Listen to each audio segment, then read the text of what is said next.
go. G'day everyone, welcome to week number 18 here on our 2025 Chronological Bible-in-a-Year Reading Challenge. So grateful that you have joined me for this tutorial. Well, last week we finished off the life and times of King David. We ended up spending 5 weeks focused on David, ending last week with his death, or in Old Testament language, where David rested with his ancestors. Okay, we've sort of seen that line before in Genesis, certainly, and I think also in Samuel. Well, there it is with David as well. But before David dies, of course, he makes 2 significant preparations for Israel's future. The first relates to a temple. Both the location of a temple was through a plot of land that he purchased on a threshing floor just outside of Jerusalem, and also gave instructions as to the operation and the construction of that temple that his son Solomon will build next week, okay, basically. And the second thing that he did before his death was prepare his son Solomon to transition the leadership of his royal reign over to his son Solomon. But as we found out in the book of Kings, at least, it didn't happen quite as smooth as what both Chronicles and the book of Samuel portrayed to us, all right? And this is where I want to say something this week about the book of Kings. Essentially, Kings is very similar to Samuel in that, well, first of all, like if you just picked up what I did then, I called it the book of Kings. Okay, the book of Kings, because originally that's what it was. It was one book. We, of course, have it as 2 books, 1st and 2nd Kings, and that's something that it has in common with Samuel. There was one book of Samuel that we split, or it was split 200 years BC in the Greek Bible, into 1st and 2nd Samuel. So Kings is very similar, 1st and 2nd Kings, but please forgive me if I call it the Book of Kings. That's originally what it was. The Book of Kings essentially is similar to Samuel in that it paints or it tells much of the nitty-gritty detail, some of the down and dirty type of raw stories of the people involved, whereas as we know, the Book of Chronicles tends to omit some of that and generally talk about this period of time in a more positive light because it's painting a future story, and I've mentioned that before. Kings spans a period of about 400 years. So from the death of David all the way through to the deportation of God's people to Babylon. Okay, many of you will be familiar with that. Well, that's a period of 400 years. And in that 400 years, there's a lot of kings, basically, and that's why it's called the Book of Kings. They're the main focus of the story. But another thing that we notice in the Book of Kings is the rise of the importance of the prophets. Okay, and the telling of their story and the development of them as characters. Now, in one way, prophets are nothing new to us. I mean, Moses was a prophet. Abraham, even well before him, was called a prophet. Of course, David is called a prophet. And then all the judges in the whole book of Judges, they were all prophets as well. But of course, as we know, the difference in the era of the kingdom is that unlike in the past, where prophets were also leaders, prophets also had political or governmental authority. In the era of the kings, the politics or the government is given to the kings, and the prophets, all they do is prophesy. All they do is speak to both the people and often to leaders to tell them the word of the Lord for their situation. And so here in the book of Kings, we've come across guys like this. Gad and Nathan would be 2 that are in the Saul and David era. But in the book of Kings, we really see the rise of this ministry with men like Elijah and Elisha. And there are many, many other prophets that prophesy in this 400-year period of the book of Kings. So keep your eye out for that. All right. Basically, where we're at in the narrative of the story, as I said, David has died. He's handed over to his son Solomon. But were it not for the book of Kings, we would not know that transition almost didn't happen. All right. One of David's sons believes that as his old man's getting old, that it's his right to become king, and so he actually recruits some people, including one of David's commanders of his armies, to rally the troops, a bit of a political coup, and set himself up as king. Well, the prophet Nathan gets word of this, and guess who he goes to? He doesn't go to David. He goes instead to Bathsheba. He goes to Solomon's mum and encourages her to intervene and have a chat with your husband, basically, which she does, which is really interesting to me. That really got my attention last week because it kind of reminded me of Jesus' mum. It kind of reminded me of what Mary did at Jesus' first miracle, where she kind of, it seems, gave him a bit of a nudge and a wink to, come on, reveal your glory. And I kind of wonder whether there's some kind of parallel there. I'm not too sure about that. Don't read too much into that. But one thing we do know is that Solomon really had a great respect for his mum and for her wisdom. Because at the end of the book of Proverbs, he devotes the whole last chapter, or maybe 2 chapters, to wisdom that she taught him. Just remarkable. This lady, Bathsheba, who was part of some of that terrible drama of David's life, is now the wise queen mother urging her son forward to take his place as king. Well, there you go. So that's part of the narrative that we've read. We also noticed last week that Solomon, as he begins his reign, begins to learn wisdom from some of the mistakes of his dad. He begins to deal with some of his enemies very swiftly. He doesn't want to repeat some of the mistakes of the past.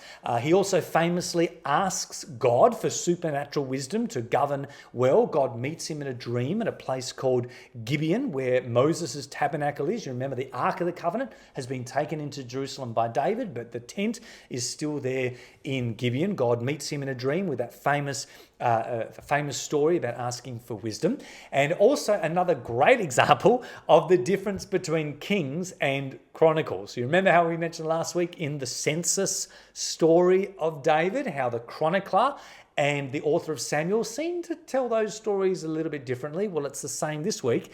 You'll notice when Solomon encounters God that the chronicler has a very positive spin on the story. The author of Kings tends to bring up something a little bit sketchy, but I'll leave that for you to discover and just notice that difference there. Again, same points essentially that I made last week. But ultimately what we see this week is a whole bunch of summary about how awesome a leader Solomon was. He was known as a great man of wisdom, thanks to the help of God, and peace and prosperity came during his reign as king, and particularly in the book of Chronicles, which highlights all the glory and goodness of the kings. That is very much brought to the fore, except for one little subtlety. Do you remember back in the era of Moses, when Moses is in Deuteronomy chapter 17 and is prophesying about one day when Israel asks for a king, he gives some warnings. He says, listen, make sure that king does not trust in his wealth or accumulate much wealth, which is something that Solomon ultimately does. Make sure that king does not have many wives, which is something ultimately that Solomon does. But he also says this. He says, make sure that your future king does not gather for himself horses from Egypt. It's really specific. Make sure your king doesn't go back to Egypt to get horses. Well, guess what we notice this week in the book of Chronicles, which is painting a very positive picture about Solomon.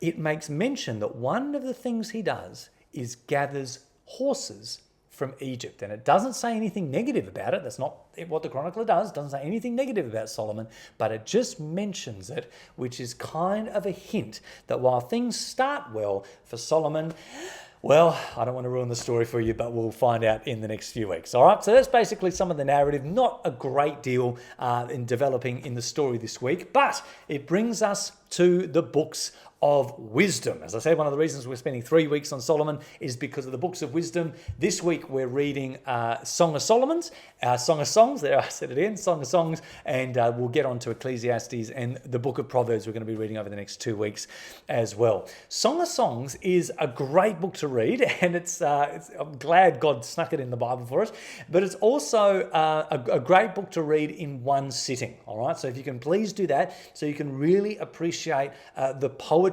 and the story there in the Song of Songs. Ultimately, it is simply a love story. In fact, not even that. It's a book of love poetry. And as you read, I want you to imagine a little bit like we did with the book of Job. okay, a book of poetry, I want you to imagine like a theatre, a musical theatre or a stage play where you have a main male character, a main female character, you have a chorus of, in this case, friends who are singing their part as well. And basically it's a whole bunch of monologues and then duets, okay? And then the chorus comes in, and that's basically what it is. It's simply a love story. There's been much debate over the years in both Jewish and Christian circles as to whether or not this book is designed to demonstrate Yahweh's love for Israel, or in the Christian vernacular, Jesus' love for the church. Okay, is that what this book is about? Well, I don't know. That's a possible rendering, and many people draw out many parallels from that. I'm certainly very open to that. But what it is from a purely simple literary point of view is a book of love poetry, all right, and in a very common format that was common to the ancient Near East. In fact, we've found ancient Egyptian books of a very, very similar genre. So enjoy that this week, and just consider one of the things that a theory that I hold to. You don't have to, but one of the theories that I hold to is that the woman in this story, the male, a picture of Solomon, the woman in this story, the Shunammite woman, is actually the same girl that was used to sleep at David's feet when he was old. Now, there was nothing sexual about that. She was a virgin girl that was laid at David's feet. One of the ways before electric blankets, basically, that you could keep warm was to have someone sleep in a bed with you. Body heat from someone else. So that was actually a typical thing for people to do. Families all slept together, right? For people without any sexual contact, for people to share the same bed. Well, that's what happened with this young lady. And it's that young lady that Solomon's brother wanted to sleep with when he wanted to become king, okay? And Solomon put an end to that idea very drastically, and it could be not only because that brother of his tried to usurp his throne, but because that brother was trying to get in on Solomon's girl. I don't know, I'll leave that to you. All we do know is that in this beautiful love song, this love poetry, the male in the story not only calls the girl his bride and his lover, but also calls her his sister, which makes a bit of sense if this was the girl that was nursing Father David in his dying days. I don't know, I'll leave that to you. So enjoy the book of Song of Solomon this week and make a start on the book of Proverbs. I'll have more to say about that next week. The last thing I just wanted to say while we're on Proverbs and all things poetry is something about the Psalms that we're going to read this week. Now, we've only got 5 on our list, but 2 of them are significant in the fact that they are acrostic Psalms. Okay, what does that mean, Chad? Well, I have mentioned this before. Of all the Psalms, there are 9 of which are set out in an acrostic format. And that's basically where the first letter of each line starts with the corresponding letters of the Hebrew alphabet. Okay, so you imagine a piece of poetry where the first line started with A, then B, then C, then D, and E, F, G, so it goes on. That is called an acrostic poem, okay? The Hebrews have 12 letters in their alphabet, and the first are A, B, G, and D, basically, just to confuse things.